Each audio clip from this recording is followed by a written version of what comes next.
کرتا ہے. اب آئیے وہ عمل، یہ بھی چھٹے امام جعفر صادق علیہ السلام سے روایت ہے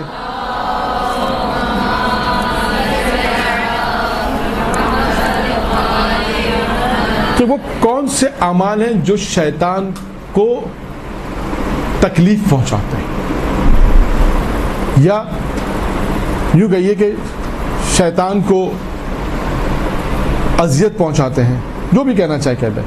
امام فرماتے ہیں اپنے، اور اس کے بعد امام نے اس روایت کو نقل کیا، یعنی ان کے اجداد، اپنے اجداد سے، اور ان کے وقت کا پیغمبر اسلام نے اپنے صحابیوں سے کہا کہ میں تمہیں ایسا نہیں بتاؤں، کہ ایسے عمل نہیں بتاؤں کہ جو، اگر ایسے عمل بتاؤں جو شیطان کو تم سے دور کر دے.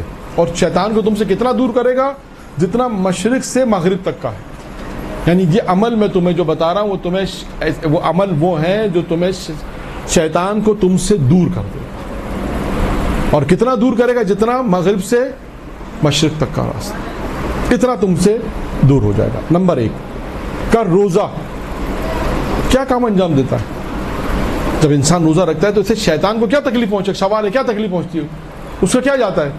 فرماتے ہیں روزہ رکھنے سے شیطان کا چہرہ سیاہ ہو جاتا ہے. انسان جب روزہ رکھتا ہے تو یہ خوش ہو کہ میں جب روزہ رکھتا ہوں تو شیطان مجھ سے، شیطان کا چہرہ سیاہ ہو جاتا ہے. اب دیکھیں شیطان کا ذکر آئے تو آج ساری گفتگو شیطان کے، ایک اور قصہ میں بیان کرتا چلو. جناب زکریا کی گفتگو ہے، نبی خدا ہیں جناب زکریا یا یحییٰ، فلحال دونوں نبی ہیں. شیطان سے گفتگو دوران شیطان نے ان سے پوچھا، نبی خدا نے پوچھا کہ یہ بتاؤ کہ میرا کوئی عمل، نبی خدا پوچھ رہا ہے شیطان سے کہ کوئی میرا عمل تمہیں خوش کرتا ہے؟ شیطان نے بولا ہاں. اب نبی خدا پریشان ہو گئے کہ میرا کون سا ایسا عمل ہے جس سے شیطان خوش ہو جاتا ہے؟ کہا بھائی بتاؤ کون سا عمل ہے؟ کہا حضور آپ سارا دن روزہ رکھتے ہیں. کہا آپ سارا دن روزہ رکھتے ہیں اور روزہ رکھنے کے بعد آپ جو روزہ کھولتے ہیں تو پیٹ بھر کے روزہ کھولتے ہیں، اور اس عبادت میں تھوڑی سی آپ سستی کرتے ہیں کہ ابھی بہت کھا لیا، اب 10 منٹ بعد میں نماز پڑھوں گا، 5 منٹ بعد مثلا. کہ یہ جو تھوڑی سی سستی ہے نا آپ کی، یہ مجھے بڑی خوش کر دیتی ہے. تو اس کے بعد نبی نے کہا کہ آج سے نبی یہ عہد کرتا ہے کہ کبھی پیٹ بھر کے نہیں کھائے گا. تو شیطان کہتا ہے میں بھی آج سے عہد کرتا ہوں. تو کہا تو کیا عہد کرتا ہے؟ کہ صحیح بات کسی کو نہیں بتاؤں گا.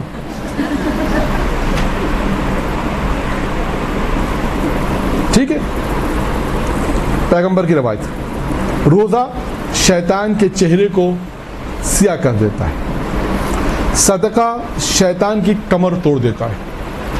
پچھلے ہفتے صدقے کی گفتگو آئی تھی کہ صدقہ اگر انسان دیتا ہے تو 5 چیزیں، مالک جب صدقہ جس کے ہاتھ سے نکلتا ہے تو 5 باتیں کہتا ہے.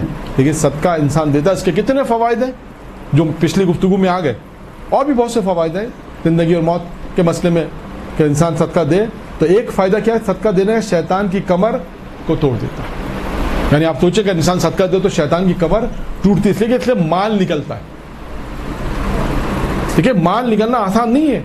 انسان مال سے محبت کرتا ہے کہ اتنا مال میں نے کمایا، میں ایسے اس کو دے دوں رائے خدا میں. یہ تو واجب ہی نہیں، بعض اوقات مستحب صدقہ ہے، ہو سکتا ہے واجب ہو، انسان مجبور ہے، چلو اللہ نے کہا ہے تو مجھے دینا ہے، خدا کا حکم مجھے دینا مجبور ہے. لیکن صدقہ آپ جا رہے ہیں، راستے میں گئے، کوئی فقیر آپ نے 5 روپے 10 روپے دے دیے.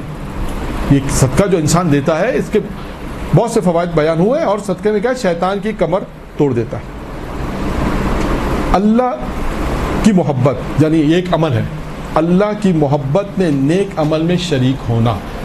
یعنی اللہ کی محبت میں انسان جب کوئی نیک عمل کر رہا ہوتا ہے کسی کے ساتھ نیک عمل میں شریک ہو جاتا ہے اللہ کی محبت میں. دیکھیں اخلاص کے لیے آیا تھا نا کہ اللہ کے لیے کام کرو، یہ یاد رکھیے گا، اخلاص یعنی اللہ کے لیے، اللہ ہونا چاہیے ہر کام میں. انسان اپنی پوری زندگی میں ابھی سے طے کرے کام میں اللہ کے لیے کر رہا ہوں، بس دکھاوے کے لیے نہیں، ہر چیز میں اللہ کرے. انشاءاللہ پھر کبھی موقع ملے گا تو اس کا بھی فائدہ بیان کیا کہ جناب داؤد نے سوال پوچھا تھا پروردگار سے جنت میں میرا پڑوسی کون ہے، تو اس کا جواب میں یہ تھا کہ جو کام اللہ کے لیے، انسان ہر کام اللہ کے لیے کرے. ہر خدمت جو کر رہا ہے اپنے گھر کے اندر کیا پروردگار کی رضایت کے لیے کر رہا ہے، ثواب ملے گا. وہ عالم بڑے مرجے مجتہد جب دنیا سے گزرے تو ان سے پوچھا کہ آپ نے اپنی زندگی میں کوئی مکروہ کام کیا؟ تو کہا مکروہ تو چھوڑو، میں نے مباح بھی نہیں کیا۔ وہ پریشان ہو کے کہا مباح نہیں کیا؟ کہا آپ اٹھنا بیٹھنا کھانا پینا یہ تو سب مباح ہے۔ کہاں یہ سب مباح ہے؟ کہا یہ سب میں اللہ کے لیے کرتا تھا، جب اللہ کے لیے ہو جائے گا تو مستحب ہو جائے گا اور ثواب میں تبدیل ہو جائے گا۔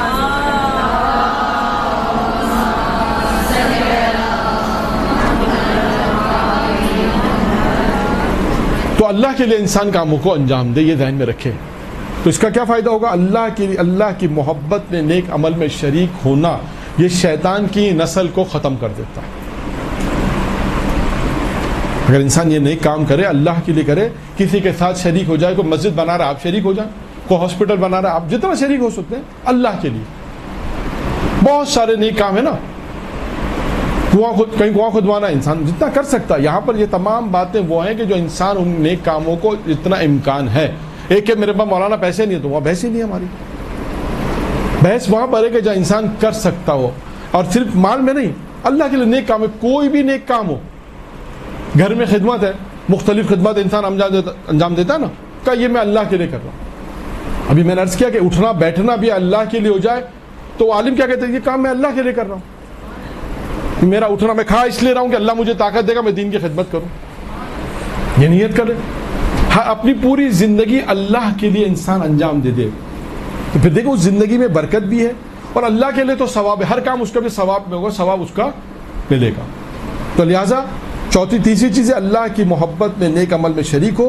تو اگر یہ کام انجام دے گا، اس کی بہت ساری مثالیں ہیں، وقت بالکل ختم ہو گیا، تو کیا ہوگا اس عمل سے؟ کیا ہوگا؟ اس کی نسل یعنی شیطان کی نسل ختم ہو جائے گی۔ اور چوتھی اور آخری چیز جو پہلے بھی میں نے بیان کی، کہاں میں نے بیان کی تھی؟ وہ بیان کی تھی کہ انسان اللہ کی رضایت کے اوپر، اللہ کی خوشنودی کے اوپر بیان کی تھی نا، 3 چیزیں بیان کی۔ پہلی چیز اس میں کیا تھی؟ استغفار۔ یہاں پہ بھی معصوم فرماتے ہیں استغفار، اگر انسان جتنا استغفار کرے گا تو اس کا فائدہ کیا ہوگا؟ شیطان کو کیا نقصان پہنچے گا؟ معصوم فرماتے ہیں کہ اس کی رگ گردن کاٹ دی جاتی ہے، کٹ جاتی ہے۔ دیکھیں رگ گردن کا کیا مطلب ہے؟ انسان پھر ختم ہو جاتا ہے۔ یہ مین ہوتی ہے رگ گردن، انسان کی مین ہوتی ہے جس سے انسان زندہ رہتا ہے۔ جتنا زیادہ انسان استغفار کرے گا اس کا نقصان شیطان کو کیا پہنچے گا کہ اس کی جو رگ گردن ہے، رگ گردن جسے ہم کہتے ہیں جس سے انسان زندہ رہتا ہے، کہ وہ زندہ یہ کاٹ دی جاتی ہے۔ تو یہ 4 عمل میں نے آپ کے سامنے، ایک چھٹے امام، کیونکہ یہ شروع میں نے آپ سے کہا تھا کہ ہماری گفتگو چھٹے امام کے اقوال پر ہوگی، تو لہٰذا چھٹے امام کے واقعات بھی بیچ میں آئے، حالات مختلف واقعات بھی آئے۔